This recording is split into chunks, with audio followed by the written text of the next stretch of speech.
From epic underwater showdowns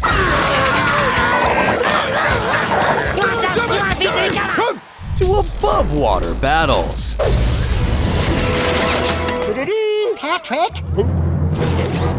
There's no type of shenanigans SpongeBob and the crew haven't dragged out of Bikini Bottom. So today, forget diving in. I'm gonna be surfing through every SpongeBob episode that feels a little out of water, and trust me, it's a wild ride. Let's kick it off with the very first episode that made us toss our diving gear, Pressure. What starts as a sunny, watery hangout between SpongeBob and Sandy quickly turns into one of the classic competitive showdowns. Think you can win a fair race in that clunky tin tube? Why don't you ask my behind? That is, if you can catch it. What do you say to that? I say, I'm already halfway there! Halfway there! You can already tell it's not a very fair showdown, but that's not even the problem. The problem is, it's not just their usual karate fight, it's a debate to see who's stronger between land animals and sea animals. I'm sure you can tell where the story is headed, but it doesn't get there till the Krusty Crew and Patrick flex in Sandy's face first. Can you do this?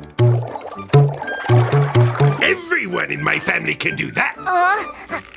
Can you reproduce by budding? Can ya? Can ya? Can ya? Can ya? No. Most importantly, can you do this? Not sure how that's supposed to be a flex, but it definitely gets under Sandy's fur and leads to one of her most embarrassing moments yet. Stop laughing at me. That's just sad to watch. I mean, imagine being called an airhead by Patrick. So Sandy decides to settle it the only way she knows how, with a dare. They've got to last 1 minute on land, and very quickly, they go from cocky to chickens. Hey, we are not chicken. But that still doesn't stop them, even though SpongeBob really should have PTSD from his first visit to Sandy's tree dome. And sure, a little overconfidence never hurt anyone, probably, except right now, because this is the first time we ever see SpongeBob, Patrick, Squidward, and Mr. Krabs above sea level. Squidward! Squidward! Squid! Well, here we are.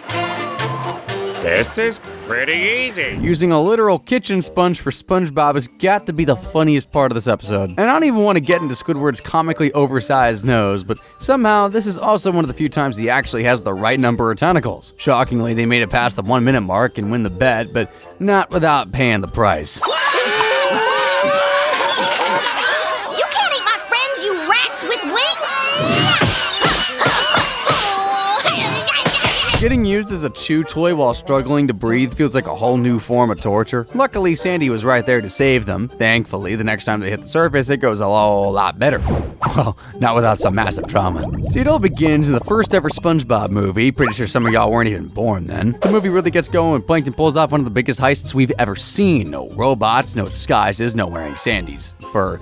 This time, he steals King Neptune's crown and does the unthinkable.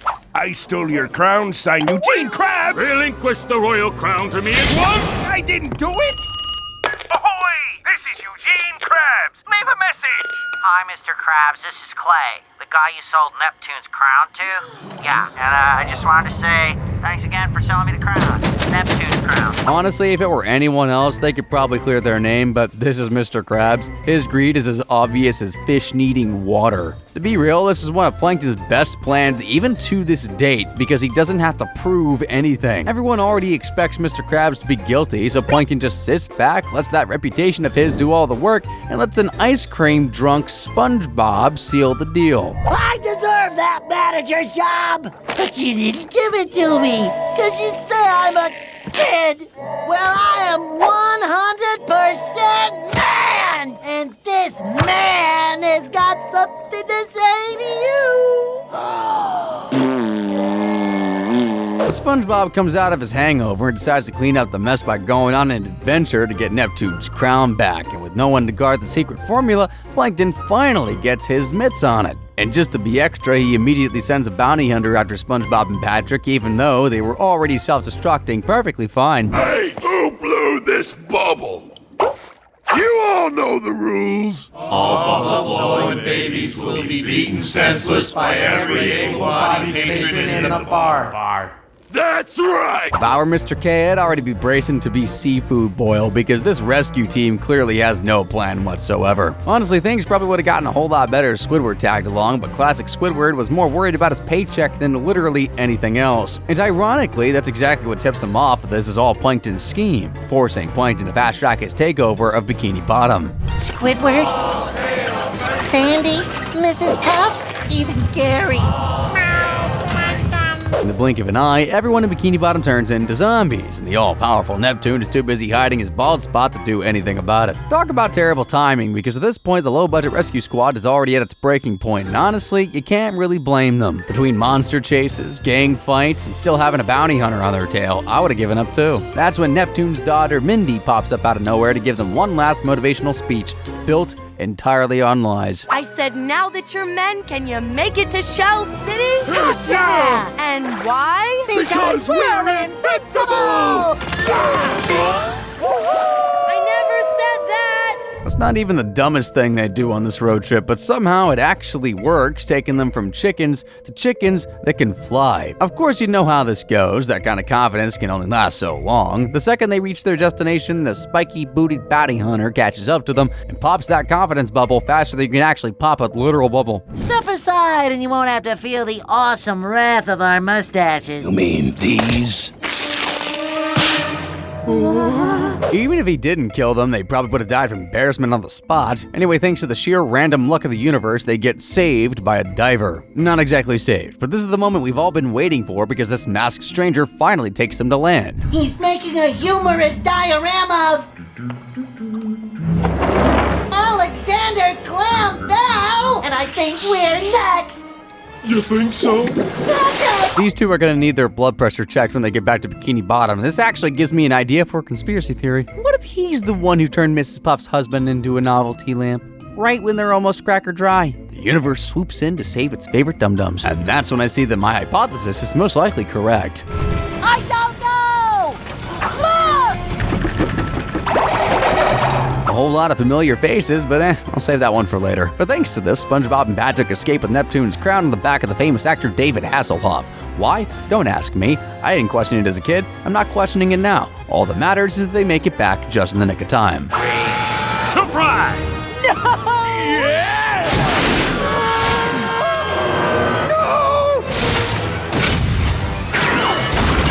You done good, Hasselhoff. Never doubt the speed of a Baywatch actor, once dubbed the most watched TV star in the world. Now back to saving Mr. Krabs. With crew cornered and no way out of Plankton's army, SpongeBob finally fights back. And no, it's not the universe, not the power of friendship, but the power of rock and roll that does them in.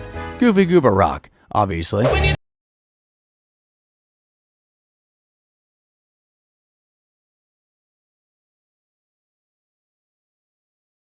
That got weird real fast. And suddenly, Plankton's army isn't so tough anymore. Minions start dropping, the mind control snaps, and Bikini Bottom remembers how to think for themselves again.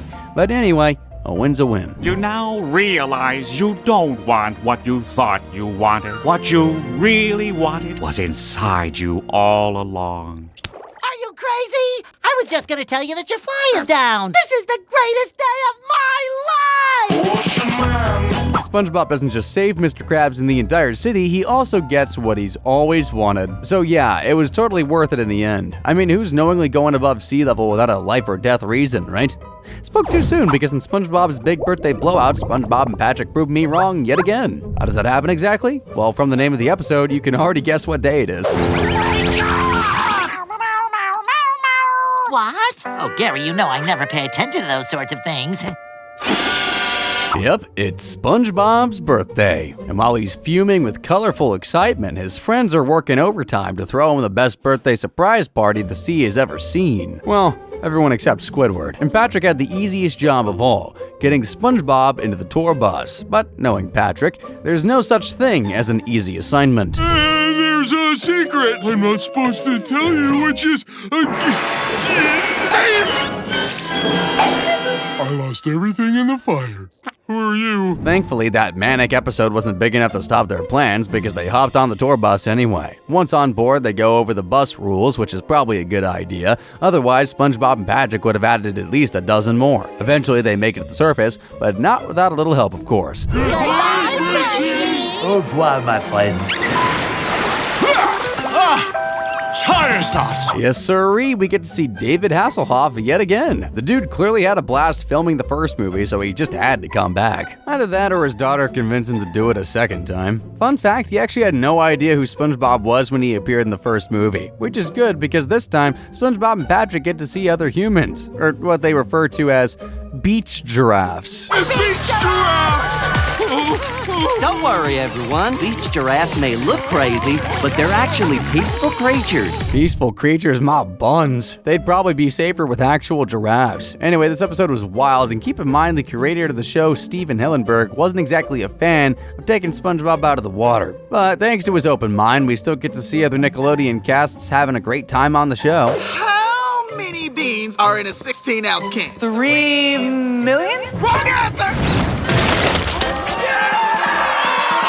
You can tell they had a blast shooting this. And so are the Bikini Bottom tourists. Can't say the same for the surprise party squad. Sorry, Squidward. Behold my super pitch power! This is what happens when you put every type of friend under one roof. And honestly, does Plankton even count? The dude brought a literal torture device as a birthday gift. Anyway, back to the tourists. SpongeBob's living his best birthday life. He's seen more trees than Sandy's dome, met more beach giraffes, gotten covered in beans, and survived an attack from a pie dragon.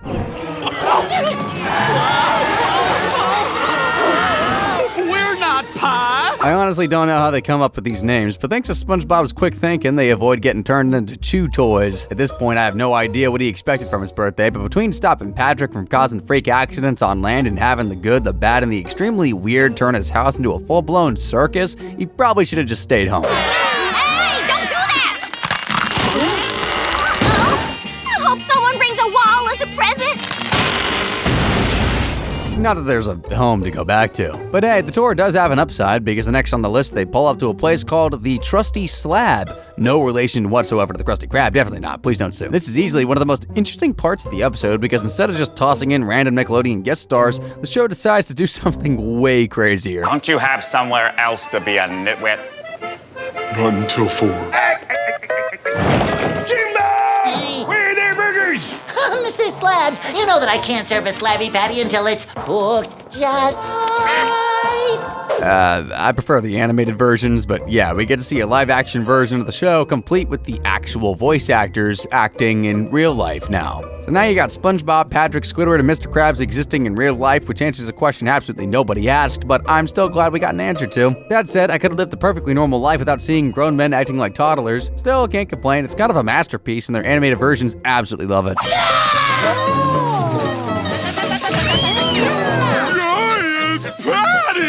But things can only go so well for so long because SpongeBob gets mistaken for literal cheese and then gets added to a slabby patty, again, no relation to the Krabby Patty. Before we even get the chance to applaud Patrick for stepping up and saving SpongeBob for once, even though he really just wanted to steal a slabby patty, we get one more surprise guest. Hand over the slabby patty secret sauce recipe and nobody gets vaporized, see? I mean, what's a live-action Krusty Krab without a live-action Plankton trying to steal the formula? I do have a couple of things I could say about that half-baked costume, but I'll be nice and keep them to myself. Anyway, on to the way to the next stop. Their mobile fish tank is mistaken for an actual fish tank, and the entire bus gets hauled off to fish prison. Who has this aquarium out here?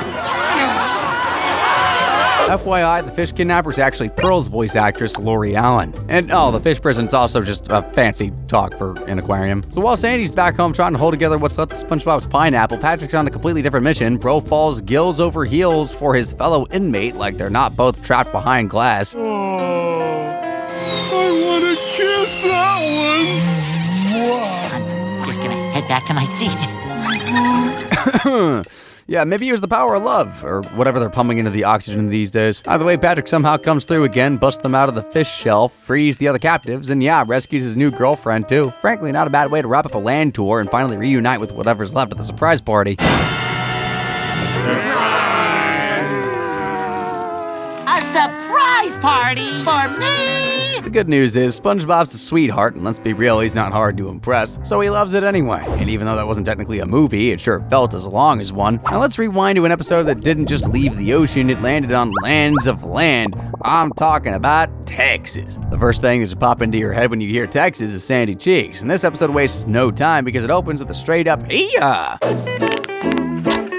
Okay, time to open. Has Sandy perhaps tried? Hello? Because she nearly plants a space boot in SpongeBob and Patrick's faces while they're just trying to give her the mail. Or whatever you call it, paper delivered in a bottle. Anyway, this is where I first learned Sandy has a twin brother, the one who shows up just to tell her the rodeo's in town and she's got to defend her championship title. From there, Sandy goes full Texas mode, trying to explain what a rodeo even is to a bunch of sea critters who barely understand grass, let alone cowboys. That's a rodeo. Rodeo. Rodeo. Rodeo. Rodeo. Rodeo. Rodeo. Tie-yo. Yippee-tie-yo. Nothing says rodeo like a bunch of cows singing underwater. Without much thought, Sandy zoomed straight to Texas, forgetting that she left worrywart SpongeBob and professional tag-along Patrick behind. I don't know which part of Sandy's rodeo song convinced SpongeBob she was in danger, maybe the clowns, maybe the skinny jeans, but whatever it was, it sent them searching for help from the most reliable people in Bikini Bottom. Oh, Squidward! Sandy is in terrible trouble. You've got to help me save her. Sally's in trouble. Sandy? Don't worry, SpongeBob. I'll get my emergency squirrel rescue kit. Righto, Mr. Tentacle, sir. Just don't panic. If you thought Squidward was a bad choice and you wouldn't want to know that he asked Plankton and Mr. Krabs, not surprisingly, the two of them were more concerned about money or the secret formula. Thanks to those letdowns or no thankses, SpongeBob gets the grand idea of doing the only logical thing he could think of.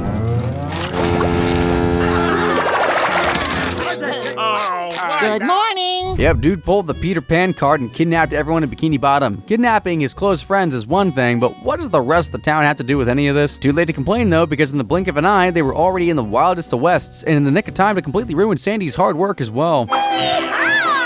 Ahoy, Sandy! Still, she ends up a crowd favorite, so I guess it works out. Honestly, a pretty meaningless reason to go to the surface, but hey, that's friendship. And at least they get to see how Texas was for the first time, and trust me, they'll be needing it because the next time they go there, it ain't for a rodeo. In the 2024 Sandy Cheeks movie, they find themselves in Texas once more, and ironically, they're kidnapped again. Hey, Neptune! I know, right? 947 times the charm. Look!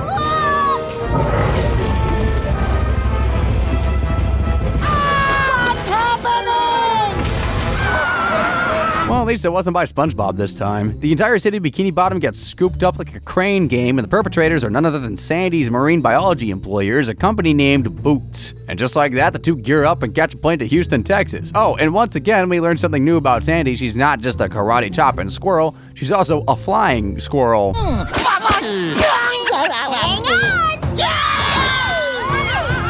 Those flabs stood no chance against the Texas tornadoes. The two of them ended up stranded in the desert. A sea creature in the desert should have been game over, but thanks to Sandy, SpongeBob somehow gets a steady water supply. And knowing the deserts of Texas, you know it's no place for wimps, because before Sandy can say yee-haw, they get ambushed by one of the desert's most deadly creatures. But just as they were about to be lunch, they get some help from unexpected guests. Cheeks Family Circus. Wow! Sandy, this is your family? Yep! They're basically a whole circus of Sandys in different fonts. Loud? Yeah. Do they mistake SpongeBob for cheese? Yeah, absolutely. But I can't lie, Sandy's family is pretty chill. Meanwhile, back in the lab, everyone else is still trying to figure out what the heck is even happening, and that's when Boots' real plan is revealed. Trust me, it ain't pretty. Sea Pals are a revolutionary new consumer product. Oh boy! It's a crab man! That's right, Bobby. Mr. Krabs. And you can collect all of Mr. Krabs' friends. And Sea Pals are genetically modified to stay adorable and compliant even during aggressive cuddling. Instead of all that effort, they simply could have just sold multiple planktons. I've lost count of how many times that dude's been stepped on, blown up, or flattened, and he still survives. The scientists don't waste any time. They get straight to work and pick up their first 3 test subjects, Patrick, Squidward, and Mr. Krabs. Step 1, make them breathe air. Step 2, make them completely indestructible. What? I want him! No, I want him! Hey, that tickles! Hey, careful! Indestructible or not, that's still gotta hurt. Meanwhile, the rescue team goes from a police chase to landing in another tornado. Since they're on land, SpongeBob gets to see more legs than on Squidward. And at the last minute, they finally find the lab, but walking in there is like delivering a dog bone straight to a dog. And that's when we learn what this whole experiment is really about. A grown woman who just can't get over the fact that her goldfish kept dying. Well, not exactly goldfishes, but this unhealthy obsession with never wanting her fish to die leads her to become this.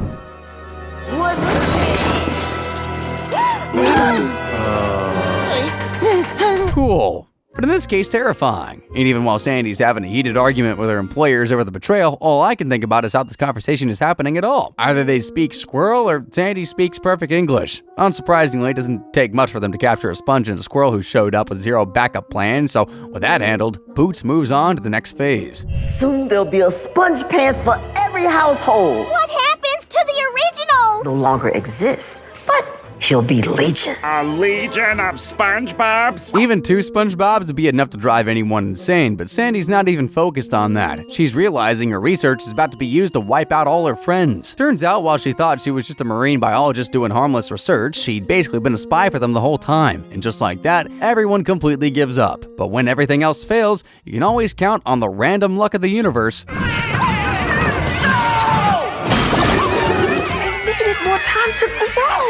Buddha, no, heal. Got a SpongeBob spill on aisle 5? And then we finally get the part I was expecting way sooner. The moment where SpongeBob drops a motivational speech and Sandy actually comes up with a plan. Not without a little help, of course, and definitely not without some questionable scenes, but somehow she gets it done. Nobody makes Tsunami do the robot.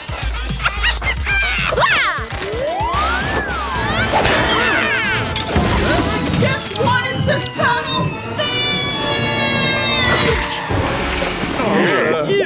That's not the only happy ending, apparently. If you smash the tiny SpongeBob clones together like mashed potatoes, you can go back to normal. All I can say is that at least in this movie, they had a meaningful reason for leaving the ocean. I wish I could say the same for this next episode. In Mooncation, Sandy goes down memory lane and recaps the time someone, and by someone I mean SpongeBob, crashed her vacation on her moon wagon, which is just fancy talk for a spaceship.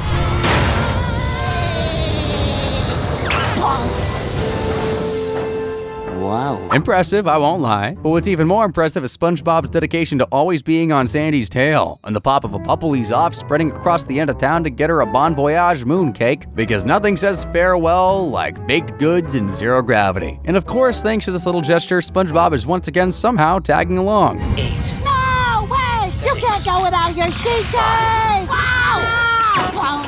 SpongeBob! So he's not just leaving the sea, he's leaving the planet. Of course, he and his cake caused chaos the moment the spaceship leaves Earth, but somehow Sandy manages to keep it all under control. By the way, you gotta understand this, Sandy did not look pleased that SpongeBob was tagging along on this trip. I mean, she loves the little guy, but handling his clumsiness on land is one thing. One wrong step on the moon, it's a giant leap for catastrophe. Now can you please sit with your hands folded for a while, SpongeBob? Folding hands. The lunar module separate. What do you think, Sandy? See what I'm talking about? Well, the silver lining in all this is that at least this time she has company while enjoying the moon. I always thought scientists went to the moon to, do science. Didn't realize all they actually do is extreme moon sports. That would be so sick. Hey, this is kind of fun. Harold, your real father is... Next time your internet cuts out or you lose signal, just know there's a solid chance SpongeBob is up there skating on the satellite. Don't write that in your exams, though. And in the true spirit of athleticism, you can always count on SpongeBob to immediately mess things up. One-footed, flip, leg up. You did great, SpongeBob, but you should call your trick the one-footed, tongue-out, flip, puncture the fuel tank on the rocket. Oops. I bet you right now Sandy's wishing she kicked him out while gravity was still optional. Here's one of the funniest parts of this episode, because while I'm sure Sandy's racking her brain thinking of possible ways to end this nightmare, SpongeBob stops to do something very important. Oh, I have to do something very important. There. Okay, I'll give him credit for that one, because we can all agree that's one thing you should definitely do on the moon. I'm just gonna pretend he didn't pull a camera out of absolute nowhere. Still, none of that would matter if they got vaporized by a giant ball of fire. Luckily, Sandy saves the day, again, using science, of course.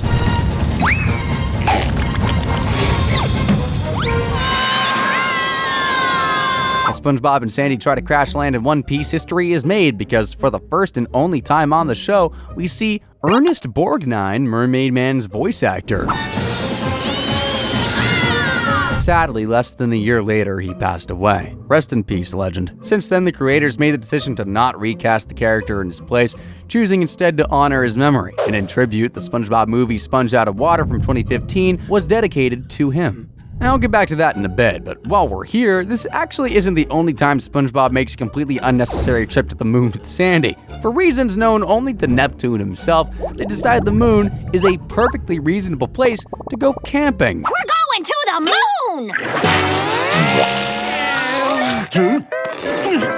No, that moon. No one needs to visit there. Anyway, deja vu hits again when Squidward, on what was supposed to be a completely innocent Krusty Krab delivery, gets unknowingly carried along to the great beyond. Okay,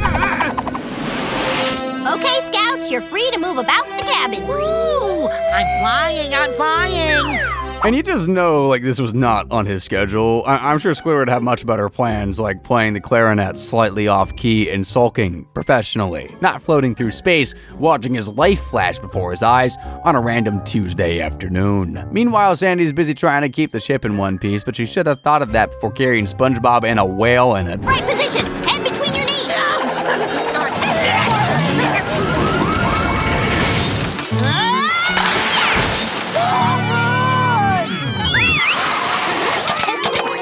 Somehow they actually land alive, and honestly, it helps that this time they're a little better equipped. Last trip, SpongeBob wasn't even with a spacesuit. Maybe that's what gives Sandy the confidence to hand him the task of searching for intelligent life, which is ironic, considering he's moronic. Hello? Intelligent life?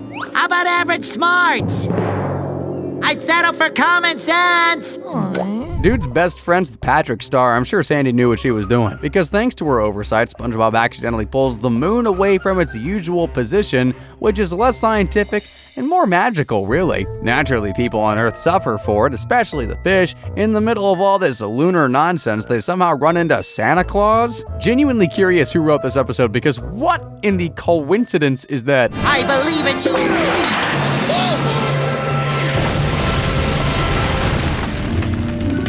Throughout the episode, it's basically a rerun of the last moon trip. SpongeBob breaks something, Sandy fixes it, rinse and repeat. To be fair, it's way more catastrophic than the first time, which is a very low bar, but still. I guess points where points are due, because SpongeBob actually steps up this time and helps find a solution instead of, accidentally destroying the moon again. Good night, Earth. Hey, I'm mooning you.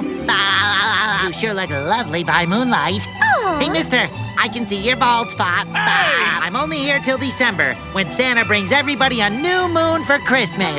Guess the writers just wanted to make it a Christmas special, because tons of fans had a lot to say about this episode. Unlike most others, the Christmassy parts of the story don't really show up until pretty later on. With the space monkey business out of the way, let's surf through some more land adventures, like in the movie Sponge Out of Water. Not like there isn't more monkey business in this one, but at least it was for a good cause. And it begins after a pirate named Burger Beard does the unimaginable. What's that? Take the book? I don't mind if I do. Alas, it is mine.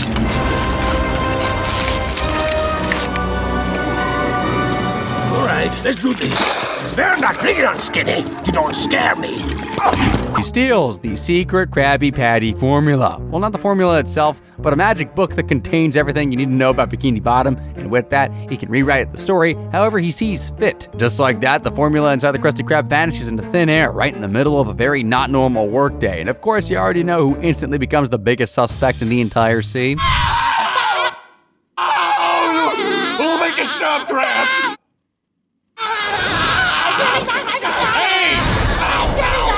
Using SpongeBob's annoying laugh as a torture method is diabolical, especially since for the first time in history, Plankton is actually innocent. But the torture doesn't last long, because the Krusty Krab immediately erupts into chaos once the Krabby Patties in the store run out. With Plankton's life on the line and SpongeBob being the only one who knows the truth, SpongeBob actually does the unthinkable. He stands up for Plankton and rescues him. SpongeBob!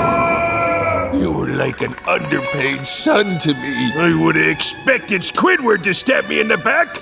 But SpongeBob working with me sworn enemy? You know what this means, Mr. Squidward. We get the rest of the day off? No. Nah, Squidward's too lazy to do all that. Anyway, without the Krabby Patty to keep order and sanity, Bikini Bottom turns into Mad Max. Live from downtown Bikini... Bottom as our town attempts to deal with a sudden and complete shortage of Krabby Patties. Whoa! What is the secret ingredient in Krabby Patties anyway? Love! The secret ingredient is love! Oh, I highly doubt that, but everyone immediately turns on each other and suddenly leather jackets, boots, and spikes are the hottest fashion trend in Bikini Bottom, with everyone acting like Krabby Patty addicts going through some serious withdrawals. Moving on, the two newest fugitives decide to team up. Well, the side is generous. It was way more of SpongeBob's idea than Plankton's. Together, they come up with a brilliant plan to build a time machine and undo this entire mess. Of course, before that happens, they got a couple of very inconvenient hurdles to deal with. No! Plankton, help! How can you tell him a bedtime story? Once upon a time, there was a big fat pink idiot who went to sleep. Nice try, but it's gonna take more than... Not much of a security guard, but at least they successfully steal Karen and build a time machine. But of course, that's not enough, because even after going back to the past, SpongeBob grabs the wrong bottle of the formula and completely messes everything up. Perfect timing, too, because while they're busy fumbling history, Burger Beard has already started his own surface-level Krusty Krab.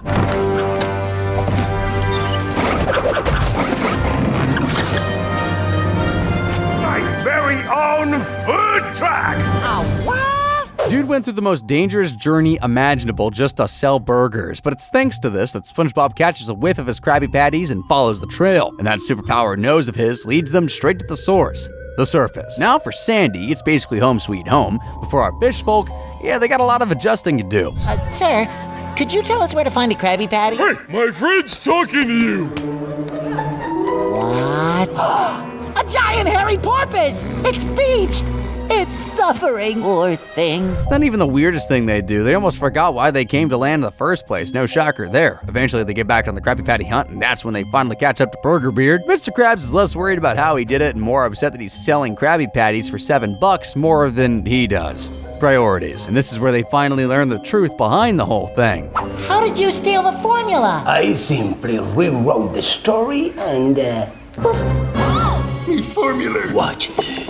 The brave, unhandsome Burger Beard punished. For poor heroes to be stranded on Pelican Island. Could have literally just written himself in as the wealthiest man in the world without working this hard or fighting a whole band of fish over a cookbook. Geez, with all these villains, it's less with great power comes great responsibility, and more with great power comes great stupidity. Yo, someone give me a raise for that. And of course, it's thanks to his classic villain explanation that SpongeBob finally gets an idea to write his own story on a stolen page from the book. Take him down.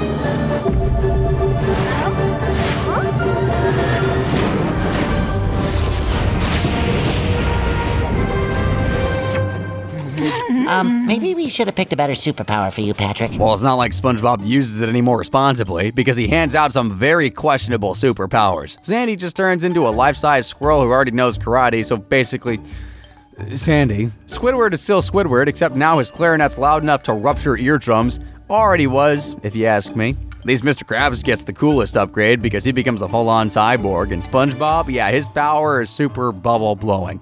Dude, he only just changed Mr. Krabs. And not even really if you count that one episode where he became a robot anyway. Okay, well, he didn't become a... Anyway, can we cut to the clip already?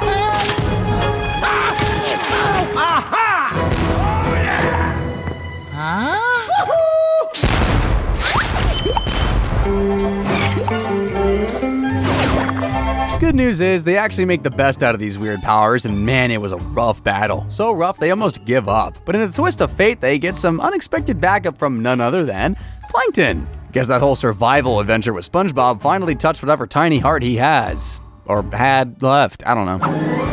Ready for a plank ton of bubbles?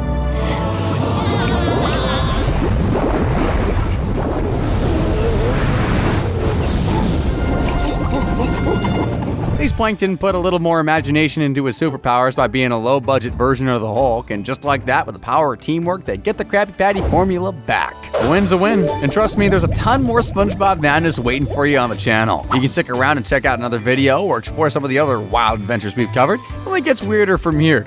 As always, guys, thank you for watching.